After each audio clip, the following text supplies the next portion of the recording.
Dia bilang dia mencintaiku, sementara diam-diam ia habiskan miliaran uangku untuk membangun restoran impiannya. Bukan untukku, tapi untuk selingkuhannya. Mereka pikir aku tak tahu apa-apa. Mereka salah. Malam peresmian restoran itu, aku datang bukan untuk memberi selamat, tapi untuk menghancurkan segalanya. Sebelum melanjutkan ceritanya, mari tuliskan di komentar. Dari mana kamu menonton video ini?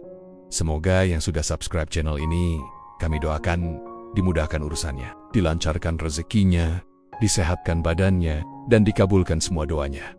Amin. Mari kita mulai ceritanya. Udara dingin dari sistem pendingin sentral di ruang kerja Andra terasa tidak relevan dengan gejolak panas yang mulai merayap di bawah kulitnya. Ia duduk di balik meja kayu eboni yang dipesan khusus dari Italia. Tangannya memegang sebuah laporan keuangan yang tebal, namun pandangannya tertuju pada foto pernikahan di sudut meja. Wajah Bianca, istrinya, terpancar bahagia. Senyumnya semurni kristal mahal yang menghiasi ruang tamu mereka. Andra mendesah. Ia telah membangunkan dunia yang terbuat dari emas murni untuk wanita itu. Segala sesuatu yang Bianca inginkan, baik yang terucap maupun yang hanya terlintas, akan muncul di hadapannya dalam waktu 24 jam. Kartu kredit tanpa batas, perhiasan yang bahkan Ratu Inggris pun akan iri melihatnya. Liburan mendadak ke Santorini. Posisi kehormatan di dewan manajemen perusahaannya, semuanya adalah wujud nyata dari obsesi cintanya. Bagi Andra, kekayaan hanyalah alat untuk memastikan Bianca tidak pernah perlu menoleh ke belakang, apalagi menoleh ke samping. Namun, cinta yang berlebihan seringkali merusak, dan Andra mulai melihat keretakan, bukan pada fondasi kekayaannya, tetapi pada fondasi pernikahan mereka. Selama 6 bulan terakhir, pengeluaran Bianca meningkat secara eksponensial. Awalnya, Andra mengira itu hanyalah fase baru dalam kegilaan belanja. Mungkin untuk tas Hermes, edisi terbatas yang terbaru, atau lukisan langka. Namun, laporan yang ada di tangannya menunjukkan pola yang berbeda. Ada transfer dana dalam jumlah besar, puluhan miliar rupiah, yang dicairkan melalui jalur yang tidak biasa. Uang itu tidak masuk ke rekening butik mewah atau balai lelang ternama. Uang itu disalurkan melalui perusahaan cangkang yang baru dibentuk atas nama salah satu kerabat jauh Bianca. Andra, seorang maestro keuangan dengan insting tajam, tahu bahwa ia sedang tidak menghadapi masalah kecanduan belanja biasa. Ia menghadapi pengkhianatan yang jauh lebih terorganisir. Bianca mulai berubah. Kehangatan yang dulu ia tunjukkan hanya sebagai formalitas. Senyumnya terasa seperti topeng yang dipasang dengan sempurna, hanya untuk dilepas segera setelah Andra memalingkan muka. Ia seringkali terlihat sibuk dengan ponselnya. Tatapannya terpaku pada layar dengan intensitas yang tidak pernah ia tunjukkan saat berbicara dengan Andra. Alasan-alasan klise tentang pertemuan sosial, sesi yoga yang mendadak lebih lama, atau perjalanan bisnis dadakan menjadi bagian dari rutinitasnya. Perubahan terbesar adalah jaraknya diranjang. Keintiman mereka telah lama menjadi kebiasaan, bukan gairah. Namun, kini, bahkan kebiasaan itu pun telah digantikan oleh alasan migrain atau kelelahan tak berujung. Andra yang awalnya mengabaikan semua ini sebagai tekanan hidup atau sifat wanita, kini merasa mual. Perutnya bergolak dan bukan karena ketidaknyamanan fisik, melainkan karena luka harga diri seorang pria yang terbiasa mengontrol segalanya, namun gagal mengontrol hati istrinya. Ia berdiri, berjalan menuju jendela kantornya yang setinggi langit-langit, memandang ke cakrawala kota Jakarta yang gemerlap. Andra adalah arsitek dari kekaisaran ini, dan dia tidak akan membiarkan seorang ratu palsu merobohkannya dengan kepalsuan yang murahan. Dia memanggil asisten pribadinya, Rizal, yang selalu siaga. Rizal, suara Andra terdengar tenang, namun setiap suku kata memiliki ketajaman baja. Tolong hubungi kontak Tuan Syaiful di divisi investigasi. Saya ingin dia menjalankan penyelidikan mendalam, mulai hari ini, tanpa sepengetahuan siapapun, terutama Nyonya Bianca. Saya ingin tahu kemana perginya setiap rupiah dari transfer dana yang ada dalam laporan ini. Selain itu, saya ingin rekaman aktivitas Nyonya Bianca selama 3 bulan terakhir. Setiap menitnya, mulai dari pergerakan mobilnya, komunikasi digitalnya, semuanya. Saya ingin data mentah, Rizal. Saya tidak ingin spekulasi, hanya fakta yang tidak terbantahkan. Saya akan menanggung semua biayanya. Kerahasiaan adalah prioritas utama. Jika informasi ini bocor, kau tahu konsekuensinya. Rizal hanya mengangguk, ekspresinya datar. Dia telah lama bekerja untuk Andra dan tahu betul bahwa ketika Andra berbicara dengan nada tenang seperti itu berarti badai sudah di depan mata. Andra kembali menatap foto pernikahan itu. Senyum Bianca kini terlihat seperti ejekan yang menusuk. Ia akan membiarkan Bianca bermain dengan kebohongannya sedikit lebih lama. Ia akan membiarkan kebohongan itu tumbuh menjadi sebuah entitas yang nyata, yang bisa disentuh, sebelum ia menghancurkannya berkeping-keping. Pemanjaan telah berakhir. Sekarang, saatnya untuk pelajaran yang paling mahal dalam hidup Bianca. Kepalanya mulai menyusun serangkaian langkah yang dingin dan terperinci. Sebuah pembalasan yang dirancang dengan kecerdasan seorang CEO dan dendam seorang suami yang terluka. Malam itu, di tengah kemewahan yang sunyi, Andra berhenti mencintai. Ia mulai merencanakan. Sebuah perang telah diumumkan, dan Bianca tanpa sadar telah berada di garis depan musuh. Rasa sakit di hatinya bermetamorfosis menjadi kekuatan. Kekuatan untuk menghukum pengkhianatan dengan keadilan yang setimpal dengan nilai kerajaannya. 2 minggu berlalu. Waktu bagi Andra terasa seperti molase kental, bergerak lambat, namun setiap detik membawa bobot yang luar biasa. Ia menjaga fasadnya dengan sempurna. Di hadapan Bianca, ia adalah Andra yang sama, penuh perhatian, sibuk dengan urusan bisnis, dan terkadang tampak lelah. Ia masih memeluk Bianca di malam hari, mencium keningnya sebelum berangkat kerja, dan mendengarkan celotehnya tentang perhiasan atau rencana sosialita yang membosankan. Akting itu menyakitkan, namun perlu. Itu adalah bagian dari perangkap yang ia bentangkan. Setiap sentuhan mesra yang Bianca berikan kini terasa menjijikkan. Setiap tatapan hangatnya terasa seperti tipuan murahan. Andra tahu Bianca mungkin berpikir ia berhasil, bahwa suaminya terlalu bodoh, terlalu tenggelam dalam kekuasaannya untuk melihat apa yang ada tepat di bawah hidungnya. Laporan pertama dari Tuan Syaiful tiba pada suatu sore. Itu bukan berupa file digital, melainkan sebuah amplop coklat tebal yang tertutup rapat. Diserahkan langsung oleh Syaiful di sebuah ruang pertemuan terpencil di lantai atas gedung pencakar langit. Andra Syaiful, seorang mantan agen intelijen dengan mata yang dingin, hanya meletakkan amplop itu dan memberikan ringkasan singkat. Semua terlampir, Tuan. Ini adalah bukti finansial dan visual yang tidak terbantahkan. Penggunaan dana yang signifikan, sekitar 80% dari transfer yang Anda tunjukkan, dialihkan ke rekening atas nama Rio Mahendra. Rio Mahendra adalah seorang koki muda, berusia 28 tahun. Sisanya digunakan untuk pembebasan lahan komersial di kawasan selatan dan pengadaan bahan baku impor untuk sektor kuliner. Syaiful berhenti, menatap Andra tanpa emosi. Hubungannya bersifat, sangat intim dan berulang kali. Saya telah menyertakan foto dan salinan percakapan mereka. Andra mengangguk. Ekspresinya tetap tenang. Dalam hati, ia merasa sesuatu yang lebih dingin daripada kemarahan, sebuah kehampaan yang mengerikan. Seolah-olah sepotong vital dirinya telah dicabut. Dia meminta Syaiful pergi dan mengunci pintu. Amplop itu terasa berat di tangannya. Bukan karena isinya, tetapi karena implikasi dari pengkhianatan yang dibawanya. Dia membuka amplop itu, tangannya sedikit gemetar bukan karena takut, tetapi karena antisipasi rasa sakit yang harus ia serap sepenuhnya untuk menyelesaikan rencananya.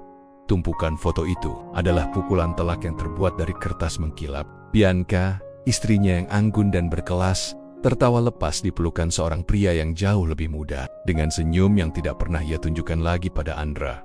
Pria itu, Prio, tampak biasa saja, dengan wajah yang terlalu percaya diri dan gaya berpakaian yang mencoba-coba menjadi seniman. Di salah satu foto, mereka berciuman di depan sebuah bangunan yang sedang direnovasi besar-besaran. Sebuah plang kecil bertuliskan "The Heaven, soon to be open" terlihat samar.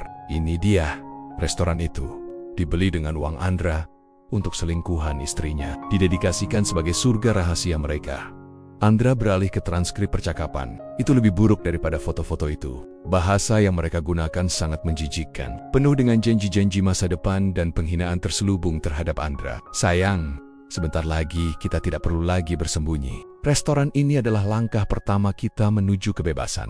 Si bodoh itu, dia bahkan tidak tahu uangnya membangun sangkar emas untuk kita berdua, tulis Bianca dalam satu pesan. Rio membalas, "Kau memang ratu sayang, kau pantas mendapatkan yang lebih baik daripada pria tua yang hanya tahu angka itu. Aku akan memberimu gairah yang tidak dia miliki.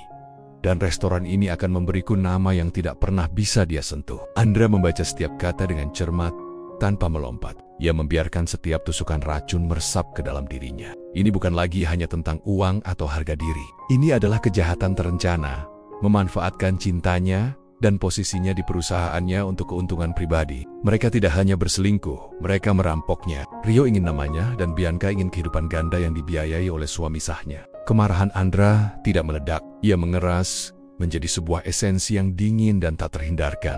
Malam itu, Andra tidak pulang. Ia menghabiskan waktu di kantornya, menyusun strategi balasan. Ia menyadari bahwa ia tidak hanya berurusan dengan seorang istri yang curang dan seorang gigolo yang ambisius. Ia berurusan dengan ancaman terhadap kerajaannya. Bianca memegang posisi penting di salah satu anak perusahaannya, yang memberinya akses ke data sensitif dan koneksi penting. Jika ia bergerak secara emosional, Bianca mungkin akan mencoba melarikan diri dengan beberapa aset atau menimbulkan kekacauan di perusahaan. Andra mengambil selembar kertas kosong dan mulai menulis. Tujuan, penghukuman total, strategi. Biarkan mereka menyelesaikan proyeknya. Biarkan investasi ini menjadi mahkota kebodohan mereka. Eksekusi. Pada saat puncak kebanggaan mereka peresmian, ia membuat daftar kontak, tim hukum korporat, tim forensik keuangan, dan divisi keamanan. Ia akan memastikan bahwa ketika ia menarik karpet, Bianca tidak hanya jatuh, tetapi juga tidak memiliki apa-apa untuk berpegangan, baik secara finansial, sosial, maupun legal. Rio Mahendra akan mendapatkan restoran impiannya, tetapi hanya untuk beberapa minggu, sebelum Andra memastikan mimpi itu berubah menjadi mimpi buruk kreditur. Andra tersenyum pahit, senyum yang tidak menjangkau matanya. Ia akan membayar 2 kali lipat untuk pelajaran ini, sekali dengan uangnya, dan sekali dengan harga diri istrinya.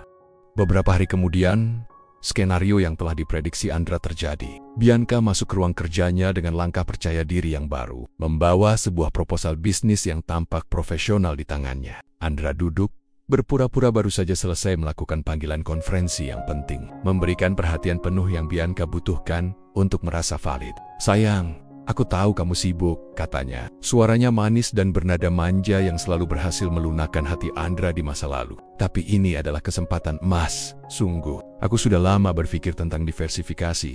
Kamu tahu, lifestyle dan hospitality. Aku tidak mau hanya jadi istri yang belanja. Aku mau berkontribusi." Andra tersenyum tipis, mengundang Bianca untuk melanjutkan. Senyum itu terasa kaku di wajahnya. Ia kagum pada keberanian istrinya, keberanian yang lahir dari keyakinan bahwa ia tidak akan pernah diperiksa. "Aku dan beberapa teman yang sangat berpengalaman di bidang kuliner ingin membuka restoran kelas atas. Konsepnya sangat unik, fokus pada farm to table dan suasana yang intim. Kami sudah menemukan lokasinya, dan ini..." Lihat, Bianca membuka proposal itu, menunjukkan gambar render yang mewah dan proyeksi keuangan yang dihiasi grafis yang meyakinkan, terlalu meyakinkan. Mengingat kemampuan bisnis Bianca yang sebenarnya hanya sebatas memilih warna untuk dekorasi interior. "Kami hanya butuh suntikan modal awal yang cukup besar untuk pembangunan dan branding yang kuat. Aku akan menjadi pemegang saham utama, tentu saja, karena aku yang mengurus dananya. Ini adalah win-win. Aku sibuk, dan investasimu akan menghasilkan keuntungan besar." Angka yang tertera di halaman itu mencapai 3 digit miliar rupiah. Ini adalah konfirmasi finansial dari apa yang telah ia lihat di foto-foto Syaiful. Uang yang dicuri Bianca di bab 1 hanyalah uang muka. Permintaan ini adalah total investasi. Andra membiarkan keheningan menggantung sejenak, menimbang-nimbang perannya dalam sandiwara ini. Jika ia menolak, Bianca akan curiga, mungkin membatalkan rencananya, atau yang lebih buruk, mencoba melarikan diri lebih awal dengan uang yang sudah dicuri.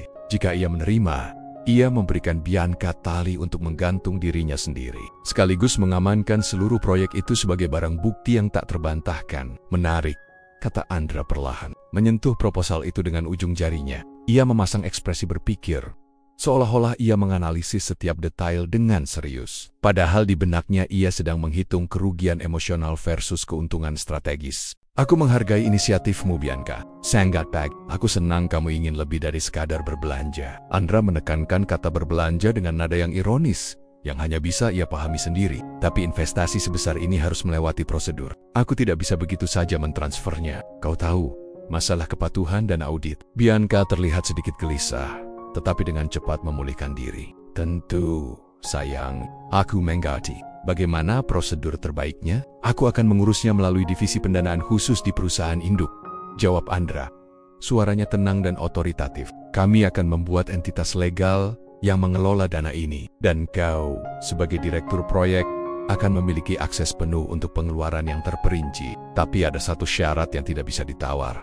Seluruh aset yang dibeli dengan dana ini, termasuk tanah dan bangunan, harus dijaminkan dan terdaftar sebagai aset tidak langsung di bawah nama perusahaan indukku. Ini hanya formalitas untuk melindungi investasiku. Dan tentu saja, semua cash flow harus diaudit ketat oleh tim keuanganku. Tapi jangan khawatir, itu hanya untuk pembukuan. Kau tetap bebas mengelola operasionalnya. Syarat ini adalah kunci utamanya. dengan mengaitkan aset restoran ke perusahaan induknya. Andra memastikan bahwa pada saat ia menceraikan Bianca dan memecatnya, ia bisa mengambil alih kepemilikan restoran itu secara instan, tanpa proses hukum yang berbelit-belit. Proyek itu akan menjadi properti korporatnya, dan Bianca hanyalah manajer yang akan dipecat. Wajah Bianca cerah. Dia tidak melihat jebakan legal. Dia hanya melihat persetujuan investasi dan kebebasan untuk menggunakan uang itu. Tentu saya. Itu sangat masuk akal. Terima kasih, Andra. Aku janji, aku akan membuatnya sukses. Ini untuk masa depan kita, katanya. Bangkit dan mencium pipi Andra dengan ciuman yang terasa seperti minyak dingin di kulit Andra. Setelah Bianca pergi, Andra memanggil tim legal korporatnya. Saya butuh kontrak pendanaan dan penjaminan aset yang kedap air. Perintahnya, nada suaranya tegas. Contracted harus mencantumkan klausul ketat yang memungkinkan perusahaan induk mengambil alih manajemen penuh dan aset fisik dengan segera, tanpa perlu pengadilan. Jika terjadi pelanggaran kode etik atau misapropriasi dana, buat definisi pelanggaran kode etik itu seluas mungkin, agar mencakup semua kemungkinan, termasuk penggunaan aset perusahaan untuk keuntungan pribadi. Andra tidak menyebutkan perselingkuhan. Ia hanya berbicara dalam bahasa bisnis, bahasa yang tidak bisa dibantah Bianca. Operasi ini bukan lagi drama pribadi, tetapi manuver korporat. Andra sedang mengikat simpul terakhir pada tali gantung Bianca. Uang itu mengalir, bukan sebagai hadiah cinta, tetapi sebagai amunisi untuk kehancuran yang terencana dengan matang. Sistem jebakan finansial yang dirancang Andra mulai bekerja. Dana investasi, yang kini secara legal adalah pinjaman yang dijamin aset oleh perusahaannya, telah dicairkan ke rekening proyek Bianca. Dengan adanya klausul pengambilalihan aset, Andra telah memastikan bahwa setiap batu bata yang dipasang di restoran di Heaven adalah hak miliknya, yang ia pinjamkan kepada Bianca dan selingkuhannya. Sementara Bianca sibuk dengan Rio, mengawasi desain interior, memilih bahan-bahan mahal, dan merasakan ilusi kekuasaan, Andra tenggelam dalam persiapan legalnya. Kantornya yang biasanya hanya membahas merger dan akuisisi, kini dipenuhi dengan urusan pribadi yang paling gelap. Ia memanggil 3 tokoh kunci: kepala tim hukum, kepala audit forensik, dan kepala keamanan perusahaan. Pertemuan mereka diadakan di bunker bawah tanah, ruang rapat yang dirancang untuk kerahasiaan absolut. Ini adalah misi dengan prioritas tertinggi. Andra memulai, tatapannya menyapu mereka satu persatu. Saya tidak akan menoleransi kegagalan, kebocoran, atau pertanyaan moral. Kita bekerja dalam kerangka hukum, namun dengan kecepatan eksekusi militer. Kepada tim hukum, ia menyerahkan 2 file terpisah. File pertama berisi draft surat cerai. Ini harus final, ditandatangani oleh saya, dan siap untuk disajikan. Saya ingin klausul yang sangat jelas.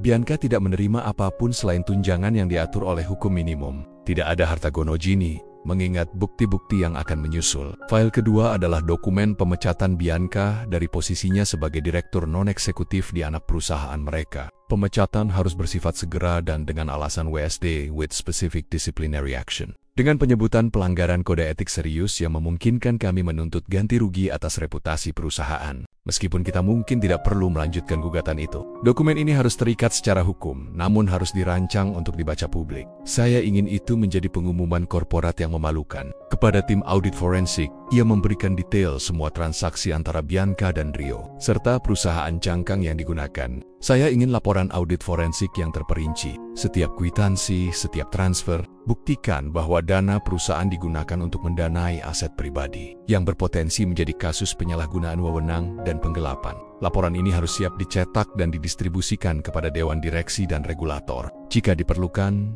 tepat pada hari eksekusi. Dan yang paling penting, Andra menyerahkan sebuah kunci enkripsi kepada kepala keamanannya. Kunci ini membuka semua data yang dikumpulkan Syaiful, rekaman suara, transkrip percakapan, dan video. Pada saat yang saya tentukan, di tengah-tengah acara peresmian, saya ingin kunci ini digunakan untuk mengirimkan paket data anonim ke meja beberapa wartawan, regulator, dan anggota dewan yang saya tunjuk. Tidak boleh ada jejak digital yang mengarah kembali kepada saya secara langsung, hanya berupa whistleblower. Kunci rahasia ini adalah senjata nuklir Andra. Andra menghabiskan malam itu sendiri, di rumah besar yang sunyi, di mana Bianca sedang berpura-pura tidur nyenyak di sebelahnya. Dia tidak lagi merasa sedih, hanya fokus yang tajam. Ia adalah seorang pria bisnis. Cinta telah diubah menjadi investasi yang gagal, dan kini ia melakukan cut loss yang dramatis. Ia meninjau kembali daftar aset yang telah ia berikan kepada Bianca. Mobil sport mewah, perhiasan, properti atas nama Bianca. Semua itu sudah diamankan melalui serangkaian manuver hukum yang rumit, yang memungkinkan aset itu ditarik kembali dalam kasus perceraian yang melibatkan fault kesalahan dari pihak istri. Bianca akan bangun suatu hari sebagai Cinderella. Namun setelah kereta kudanya berubah kembali menjadi labu, ia akan menyadari bahwa dia bahkan tidak memiliki sepatu kaca di kakinya. Kepuasan Andra kini terletak pada kontrol total. Ia tidak berteriak, tidak membanting pintu. Ia hanya bergerak dengan presisi, seperti seorang ahli bedah yang dingin, memotong tumor pengkhianatan dari kehidupannya tanpa membiarkan darahnya sendiri tumpah. Ia telah memberikan Bianca kekayaan yang tak terbatas. Kini, ia akan memberinya konsekuensi yang tak terbatas. Pagi harinya Andra bangun, menyapa Bianca dengan ciuman selamat pagi yang rutin. "Bagaimana proyek restorannya, sayang? Aku dengar sudah hampir selesai?" tanyanya. Suaranya dipenuhi ketulusan yang mengerikan. Bianca tersenyum, tidak menyadari bahwa ia baru saja bertanya kepada Algojo tentang kapan pisau akan jatuh. Waktu seolah dipercepat untuk Bianca dan Rio, dan diperlambat untuk Andra. Setiap hari adalah tontonan yang harus ia saksikan melalui laporan Syaiful. Restoran The Haven hampir rampung. Foto-foto menunjukkan Bianca mengenakan helm proyek putih dan sarung tangan desainer, berdebat tentang letak lampu kristal dengan Rio yang berdiri di sebelahnya dengan gaya kepemilikan yang menjengkelkan. Mereka terlihat seperti pasangan yang baru menikah, membangun sarang cinta mereka. Dandra, melalui mata kameranya, melihat betapa hidupnya Bianca bersama Rio. Gairah yang tidak pernah ia tunjukkan saat memilih mainan. Saham kini terpancar jelas saat ia memilih taplak meja. Ini, lebih dari segalanya, adalah pengkhianatan yang paling menusuk. Bianca tidak hanya mencuri uangnya, ia mencuri gairah dan waktu yang seharusnya ia berikan pada pernikahan mereka. Andra menjaga jarak, namun intensitasnya terhadap pekerjaannya di perusahaan meningkat. Ia menggunakan posisinya untuk secara bertahap mengalihkan tanggung jawab operasional dari anak perusahaan tempat Bianca menjabat. Ia beralasan bahwa perusahaan sedang melalui restrukturisasi besar-besaran untuk efisiensi, dan Bianca sebagai direktur non-eksekutif yang terlalu sibuk dengan proyek barunya harus melepaskan kendali atas beberapa departemen. Bianca dengan senang hati menurut. Mengapa harus memikirkan laporan keuangan yang membosankan ketika ia bisa mencicipi menu baru dengan Rio? Kepuasan diri dan kesombongan Bianca adalah sekutu terbaik Andra. Semakin dia meremehkan pekerjaan yang sebenarnya, semakin mudah bagi Andra untuk mencabutnya tanpa menimbulkan kekacauan operasional. Suatu malam, Bianca kembali ke rumah setelah larut malam. Wangi minyak esensial mahal dan sedikit bau asap masakan yang tersembunyi. "Maaf sayang," katanya sambil memijat pelipisnya. Pekerjaan di restoran benar-benar menguras tenaga. Rio dan timnya sangat perfeksionis. "Kami ingin memastikan semuanya sempurna untuk peresmian." Andra mendekatinya, memegang bahunya dengan cengkeraman yang diatur agar terasa mendukung, namun terasa seperti baja di benaknya. "Aku mengerti, sayang. Jangan terlalu memaksakan diri. Bagaimanapun, itu adalah investasiku. Aku tidak ingin kau sakit. Aku akan selalu mendukung ambisi besarmu ini." Ia menatap mata Bianca. Tatapannya begitu meyakinkan, begitu tulus, sehingga Bianca tersipu dan menciumnya. Berterima kasih atas pengertiannya. Ciuman itu adalah puncak dari kemunafikan yang harus Andra tahan. Ia membayangkan mencium mayat. Sedingin dan segelap itu perasaannya. Dia tahu Bianca mulai menghabiskan seluruh waktunya di sekitar Rio. Bukan hanya di tempat kerja, tetapi juga setelahnya. Restoran itu telah menjadi rumah kedua mereka. Rumah yang dibeli dan dibangun oleh suami yang mereka hina. Andra tahu mereka merencanakan kehidupan baru mereka, membayangkan masa depan yang gemilang di mana kekayaan Andra akan terus mengalir, sementara mereka menikmati buahnya. Keindahan dari pembalasan ini adalah, ia membiarkan mereka membangun mimpi itu setinggi-tingginya, membiarkan harapan itu menggelembung menjadi balon udara panas yang akan meledak di atmosfer tipis di atas kerumunan. Di balik layar, tim Andra bekerja tanpa lelah. Mereka mengumpulkan bukti yang cukup untuk menjatuhkan tuntutan perdata yang mematikan. Tidak hanya pada Bianca, tetapi juga pada Rio, atas tuduhan konspirasi untuk penipuan korporat. Andra tidak benar-benar peduli dengan uang yang hilang. Ia bisa menghasilkan jumlah itu dalam sehari. Yang ia pedulikan adalah pesan yang ia kirimkan. Di dunianya, pengkhianatan memiliki harga, dan harga itu adalah kehancuran total. Tanpa belas kasihan, Andra menghabiskan akhir pekan itu di rumah, berpura-pura santai. Ia bahkan membantu Bianca memilih gaun untuk acara peresmian gaun merah anggur mahal yang akan membuatnya menonjol. "Kau harus terlihat seperti ratu yang meresmikan kerajaannya sendiri, sayang," katanya sambil tersenyum. Senyum Bianca saat mendengar pujian itu adalah pemandangan paling memuaskan bagi Andra. Ia telah memilihkan warna yang sempurna untuk darah yang akan tumpah. Ia telah memilih waktu yang tepat, tempat yang tepat, dan gaun yang tepat untuk istrinya yang akan segera menjadi mantan istri, untuk momen paling memalukan dalam hidupnya. Andra hanya perlu menunggu hari H. Penantian ini adalah siksaan terakhir, tetapi ia bersumpah akan mengubahnya menjadi kenikmatan tertinggi. Hanya tinggal seminggu sebelum acara peresmian, dan atmosfer di rumah Andra terasa anehnya cerah bagi Bianca. Untuk Andra, itu adalah ketenangan yang menipu, seperti udara sebelum badai tornado. Undangan formal untuk peresmian The Haven tiba di meja kantor Andra. Tertulis di atas kertas mat hitam yang tebal dengan tinta emas. Nama Bianca tertera sebagai founder dan Rio Mahendra sebagai head chef and concept creator. Andra memegang undangan itu, beratnya terasa ironis. Tinta emas itu, pikirnya, dibeli dengan uangnya. Dicetak untuk mengundang suaminya, menyaksikan pembentukan aliansi pengkhianatan. Bianca secara pribadi mengantarkan kopi Andra di kantor pribadinya hari itu, sesuatu yang jarang ia lakukan. Ia duduk di seberang Andra, kakinya bersilang anggun, memancarkan aura kegembiraan yang hampir tak tertahankan. "Kau akan datang kan, sayang?" tanyanya. Suaranya dipenuhi harapan yang nyaris tak tersamarkan, namun juga ada sedikit ketegangan di bawahnya. Bianca membutuhkan kehadirannya, bukan sebagai suami yang dicintai, tetapi sebagai simbol validasi finansial dan sosial. Kehadiran Andra adalah cap persetujuan dari salah satu konglomerat terbesar di kota itu. Andra menatapnya, matanya menembus topeng kebahagiaan yang dikenakan Bianca. "Tentu saja, sayang. Aku tidak akan melewatkan acara penting yang kau bangun dengan susah payah ini. Aku sangat bangga padamu." Kata susah payah itu adalah sebuah sindiran tajam. Dia bangga pada kecerdikan Bianca dalam pengkhianatan, bukan pada upaya bisnisnya. "Aku sudah mengosongkan jadwalku. Aku akan berada di sana, di barisan terdepan, memberikan dukungan penuh." Kata-kata Andra sepertinya menghilangkan sisa-sisa kegelisahan Bianca. Senyumnya melebar. "Terima kasih, Andra. Aku janji, ini akan menjadi salah satu investasi terbaikmu. Aku sudah mengundang semua orang penting investor potensial lain, kolega kita, dan tentu saja pers kuliner." Bianca menjelaskan detail acara dengan antusias, tanpa menyadari bahwa ia sedang memberikan Andra daftar lengkap penonton untuk penghinaannya. Semakin banyak orang penting di sana, semakin sempurna kehancurannya. Hari-hari berikutnya dihabiskan Andra dalam isolasi yang disengaja. Ia menolak semua undangan sosial dan fokus pada persiapan akhir. Ia menyuruh tim keamanan untuk menyisir seluruh jadwal dan rencana acara peresmian yang dibocorkan oleh Bianca. Mereka harus memastikan tata letak panggung, sound system, dan jalur evakuasi, bukan untuk keamanan, tetapi untuk memastikan ia memiliki panggung yang sempurna dan mikrofon yang berfungsi, tanpa gangguan ketika ia akan menyampaikan kejutan. Utamanya, Andra juga secara strategis mulai menelepon beberapa rekan bisnis dan anggota dewan yang paling dekat dengannya. Ia tidak mengungkapkan keseluruhan rencananya, tetapi ia memberikan isyarat samar tentang perubahan manajemen yang mengejutkan dan tindakan disipliner yang tidak terhindarkan yang akan diumumkan pada acara peresmian The Haven. Ia memastikan benih spekulasi telah ditanam, sehingga saat berita itu pecah, orang-orang akan menganggapnya sebagai manuver bisnis yang kejam, bukan sekadar drama rumah tangga. "Aku tidak ingin ada yang terkejut secara finansial, hanya secara emosional," jelasnya kepada kepala hukum.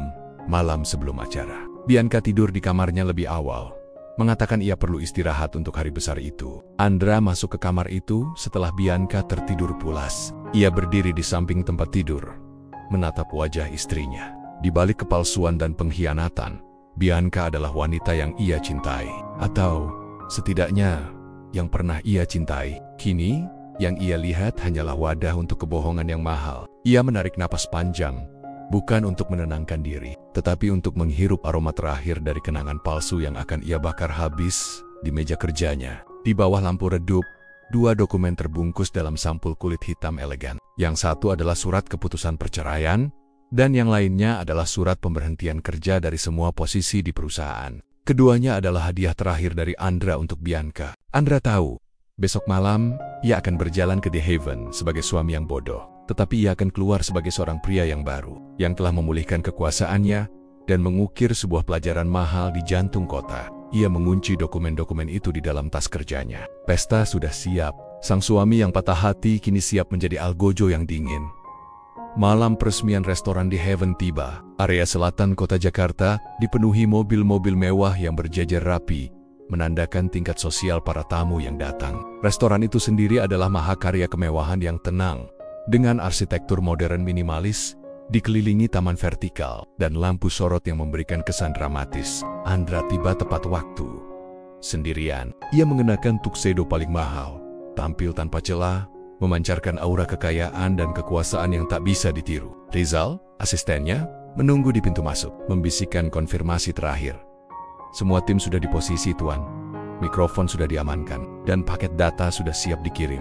Andra mengangguk, senyum tipis terukir di bibirnya. Ia memasuki ruangan yang dipenuhi wajah-wajah familiar rekan bisnis, bankir, politisi, dan tentu saja pers kuliner dan gosip. Atmosfernya berisik, dipenuhi cater kelas atas, dan aroma makanan mewah. Di tengah ruangan, Bianca bersinar. Ia mengenakan gaun merah anggur yang dipilihkan Andra, tampak anggun dan sombong, memegang gelas champagne dan menyapa para tamu dengan Rio yang berdiri protektif di sampingnya. Rio, sang koki, tampil sedikit canggung di balik jaket chef yang mahal, tetapi matanya berkilat penuh kemenangan. Ia adalah pria yang mendadak mendapatkan restoran bintang 5, dan ia tidak malu untuk menunjukkan kebanggaannya. Ketika Bianca melihat Andra, ia segera meninggalkannya. Rio mengikuti dengan patuh. "Sayang, kau datang," kata Bianca. Nadanya formal namun dipenuhi rasa lega. "Terima kasih banyak, ini sangat berarti." "Bagaimana mungkin aku tidak datang, sayang?" jawab Andra, mencium pipi Bianca. Ciumannya terasa hampa, seperti menyentuh es. Ia kemudian menoleh ke Rio, memberikan jabat tangan yang kuat dan disengaja. "Selamat Rio, tempat yang sangat indah. Aku dengar Bianca sangat terkesan dengan visimu. Aku senang investasiku bisa membantu mewujudkan mimpi sebesar ini." Andra menekankan kata investasi dan visimu dengan nada yang ramah, membuat Rio tersapu sipiu dan merasa didukung. Rio tidak tahu bahwa kata-kata itu adalah izin untuk menikmati pemandangan sebelum gunung berapi meletus. Andra menghabiskan 1 jam berkeliling, berbaur dengan tamu-tamu terkemuka. Ia berinteraksi dengan kepala berita bisnis, dengan anggota dewan perusahaannya, dan dengan para bankir yang memegang kunci kekayaan keluarga. Kepada setiap orang, ia memberikan senyum tenang yang sama, sambil menguatkan narasi bahwa acara ini adalah demonstrasi kesuksesan finansial dan dukungan suami yang setia. Perutnya terasa mual melihat bagaimana Rio dan Bianca saling bertukar pandang, penuh makna saat mereka mengira Andra tidak memperhatikan. Andra melihat sentahan-sentahan kecil, bisikan rahasia, dan keintiman yang tidak mereka sembunyikan dengan cukup baik. Itu adalah penghinaan terakhir yang harus ia cerna, dan ia menggunakannya sebagai bahan bakar untuk mengasah ketajamannya. Sekitar pukul 9 malam, lampu meredup. Seorang Master of Ceremony, Mike, naik ke panggung kecil. Dan sekarang, kita sampai pada puncak acara kita malam ini. Mari kita sambut pendiri visioner dari The Heaven, Nyonya Bianca. Dan tentu saja, suami beliau yang luar biasa, Tuan Andra, yang telah memberikan dukungan finansial tanpa batas. Bianca naik ke panggung dengan anggun, meraih mikrofon dengan percaya diri, gaun merahnya menyala di bawah sorotan lampu. Rio berdiri di sampingnya, tampak seperti pahlawan yang baru dimahkotai. Bianca memulai pidatonya dengan kata-kata yang penuh kepalsuan tentang betapa ia berterima kasih kepada visi dan dukungan tak tergoyahkan dari suaminya. Ia memuji Andra sebagai pria paling dermawan dan penyayang di dunia. Andra berdiri di barisan depan, matanya terpaku pada Bianca, memasang ekspresi bangga yang sempurna. Dan tentu saja, Bianca melanjutkan, menoleh ke Andra, suaranya dipenuhi emosi palsu. "Restoran ini, The Heaven, adalah bukti bahwa cinta dan dukungan bisa mewujudkan mimpi. Terima kasih, sayang." Saat itu, Andra merasa sudah cukup. Bianca telah selesai mengucapkan kata-kata terakhir di atas panggung itu. Ia menunggu Bianca selesai. Begitu Bianca selesai, Andra melangkah maju, tangannya mengangkat tas kerja kulit hitam yang selalu ia bawa. "Aku juga ingin memberikan hadiah kecil untuk istriku," katanya. Suaranya keras dan jelas, tidak memerlukan mikrofon, meskipun ia mengambilnya dari tangan Bianca. Ruangan menjadi sunyi, semua mata tertuju padanya. Rio mulai tersenyum, mengira ini akan menjadi pengumuman bonus atau perhiasan mahal. "Bianca, sayang," kata Andra, tatapannya tidak lagi ramah, tetapi dingin dan mematikan. "Kau benar, restoran ini adalah bukti,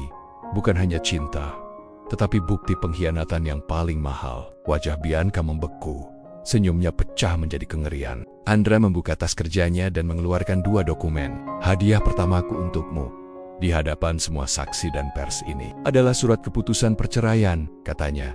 melempar kertas itu ke lantai panggung. Kertas itu melayang sejenak, lalu mendarat di karpet, terlihat seperti salju yang kotor. Dan hadiah keduaku adalah surat pemberhentian dengan disiplin dari semua posisi manajerial di perusahaanku, efektif saat ini juga. Ia kemudian berbalik ke hadapan para tamu. Dan karena semua aset ini dijaminkan kepada perusahaan saya, peresmian malam ini adalah pengumuman resmi bahwa perusahaan saya, Andra Corp, mengambil alih seluruh kepemilikan dan operasi The Haven, terhitung mulai besok pagi. Rio Mahendra. Andra menoleh ke Rio yang tampak pucat. Selamat atas visimu, kau akan dihubungi oleh tim hukumku.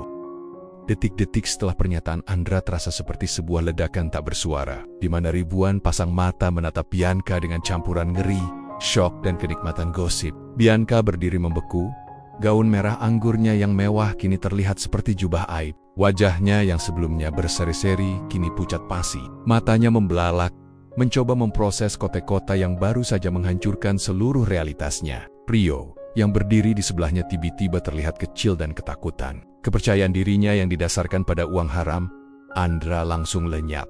Andra tidak menunggu respons. Ia menggunakan momen keheningan yang tegang itu untuk melancarkan serangan terakhirnya. Rizal, panggil Andra.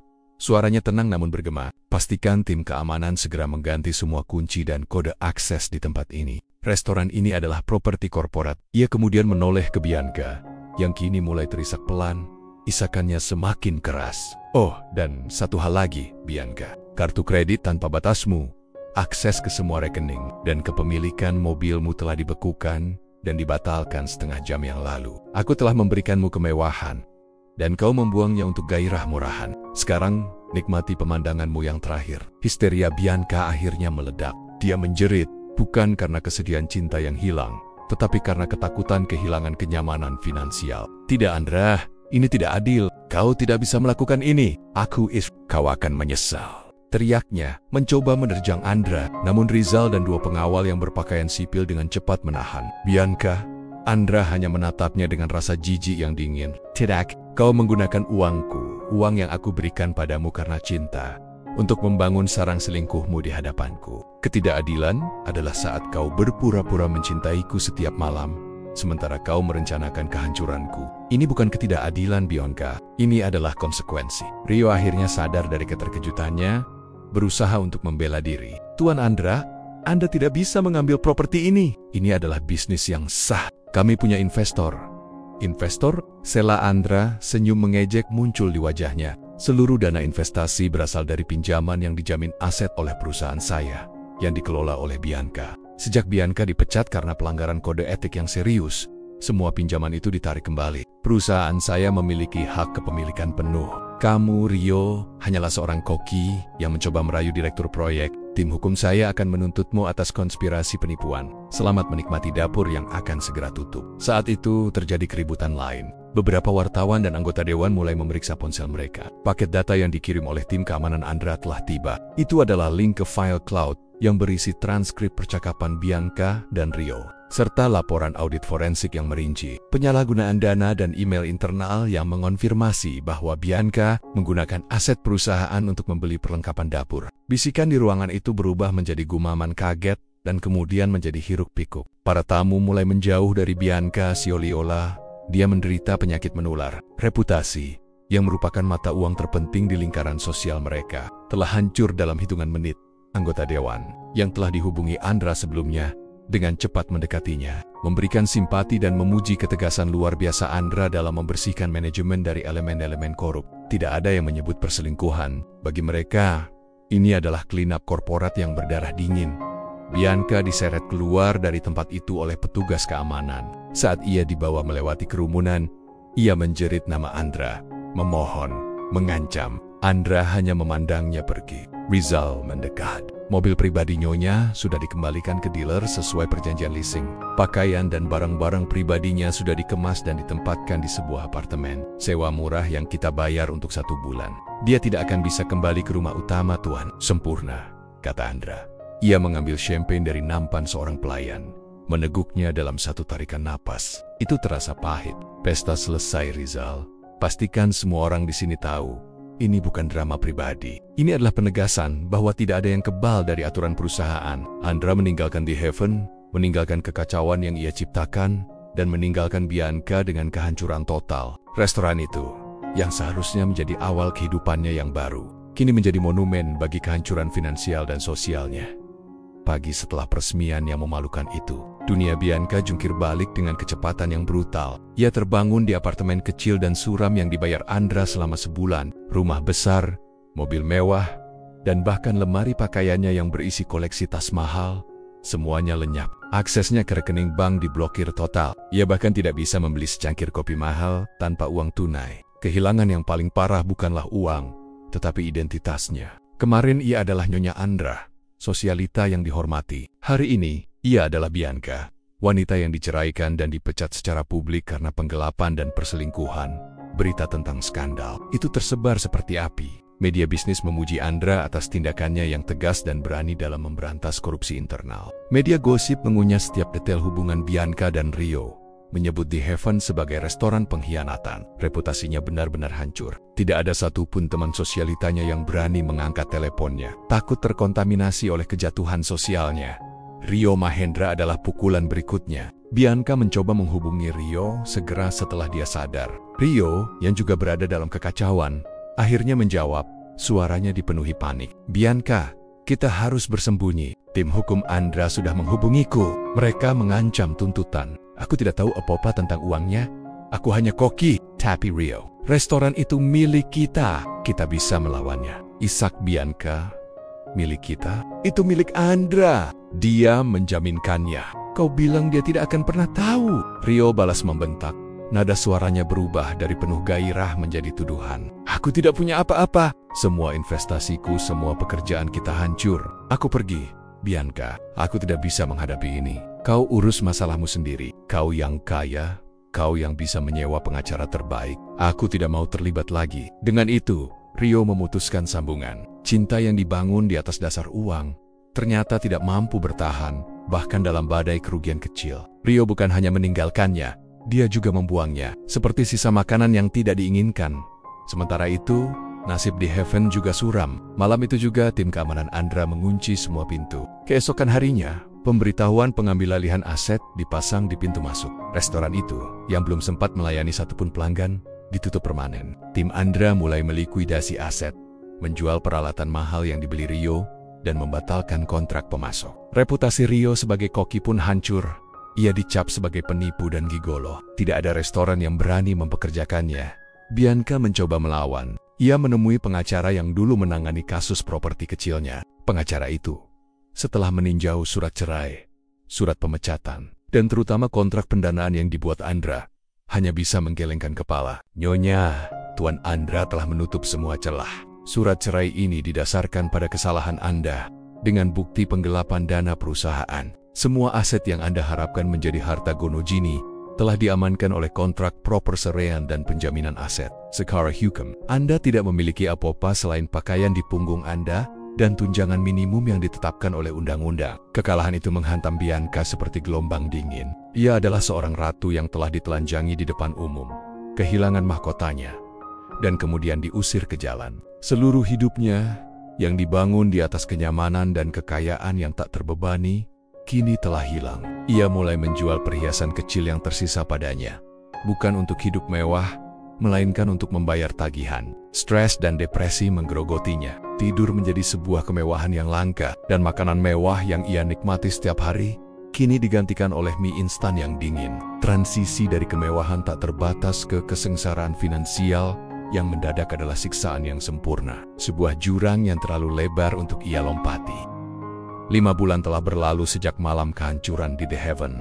Musim berganti, tetapi kehidupan Bianca tidak. Restoran itu, setelah dilikuidasi total oleh tim Andra, kini hanya menjadi bangunan kosong yang disewakan. Plang nama The Heaven telah dilepas, meninggalkan bekas noda di dinding. Rio Mahendra telah menghilang, mencoba memulai hidup baru di kota lain, selamanya dicap dengan kegagalan yang mahal. Dan Bianca kini tinggal di pinggiran kota, di sebuah rumah kontrakan kecil. Jauh dari gemerlap kehidupan masa lalunya, kehidupan baru itu adalah hukuman yang jauh lebih brutal daripada yang bisa diberikan oleh penjara. Bianca, yang selalu terbiasa dengan layanan kesehatan terbaik, makanan organik, dan rutinitas tanpa beban, mendapati tubuhnya memberontak. Stres akut, perubahan pola makan yang drastis, dan kurang tidur yang kronis menuntut balas. Ia mulai sering jatuh sakit, kelelahan yang luar biasa yang tidak bisa dihilangkan dengan istirahat suatu pagi. Setelah batuk yang berkepanjangan dan rasa sakit yang menusuk di dadanya,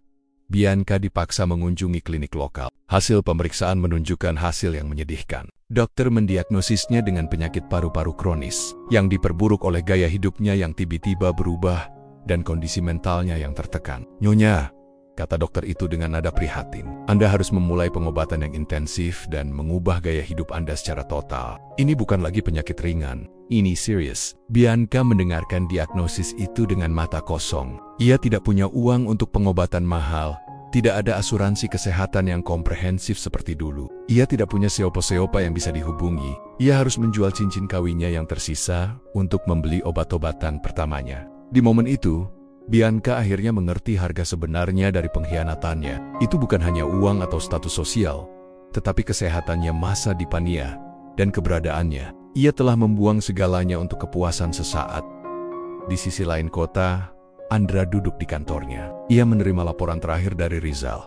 Laporan itu mencakup rincian likuidasi aset The Haven yang telah menutup hampir 80% kerugian awal dan pembaruan singkat mengenai Bianca. "Dia sakit, Tuan. Parah. Dokter memintanya menjalani perawatan, tapi sepertinya dia tidak mampu membiayainya. Dia benar-benar sendirian." Andra membaca laporan itu tanpa emosi. Perasaan yang ia rasakan bukanlah kepuasan atau kegembiraan. Itu adalah perasaan hampa, sebuah akhir yang tuntas. Ia telah menuntut keadilannya, dan alam semesta telah melengkapi hukuman itu dengan cara yang lebih kejam daripada yang ia rencanakan. Ia tidak menyesali apa yang telah ia lakukan, karena itu adalah reaksi logis terhadap pengkhianatan yang kejam. Namun, ia merasa lelah. Perang telah usai. Ia memerintahkan Rizal untuk menutup file Bianca. "Jangan kirim bantuan apapun. Biarkan sistem berjalan sebagaimana mestinya." Tapi Andra berhenti sejenak, menatap keluar jendela. "Sumbangkan sisa hasil penjualan aset di Haven ke Yayasan Amal yang bergerak di bidang kesehatan paru-paru. Saya ingin memastikan bahwa tidak ada yang tersisa dari proyek itu. Tidak ada jejak yang mengikat saya dengannya." Andra bangkit dari mejanya, berjalan menuju jendela. Ia melihat ke bawah ke kota yang sibuk, menyadari bahwa ia telah membuang bertahan-tahan hidupnya untuk mencintai ilusi. Pelajaran ini sangat mahal. Namun ia telah membayar lunas. Pernikahan itu telah berakhir. Kebohongannya telah dihukum, dan kekaisarannya aman. Andra menarik napas dalam-dalam, mengambil kunci mobilnya. Ia akan makan malam sendirian malam ini, merenungkan bahwa terkadang balas dendam terbaik bukanlah kekerasan, tetapi ketenangan, dan membiarkan para pengkhianat hidup dalam reruntuhan yang mereka ciptakan sendiri. Bagian dari dirinya yang rapuh akhirnya mati. Ia kini menjadi pria yang lebih dingin, lebih tajam, dan tidak akan pernah lagi membiarkan cinta menjadi titik terlemahnya.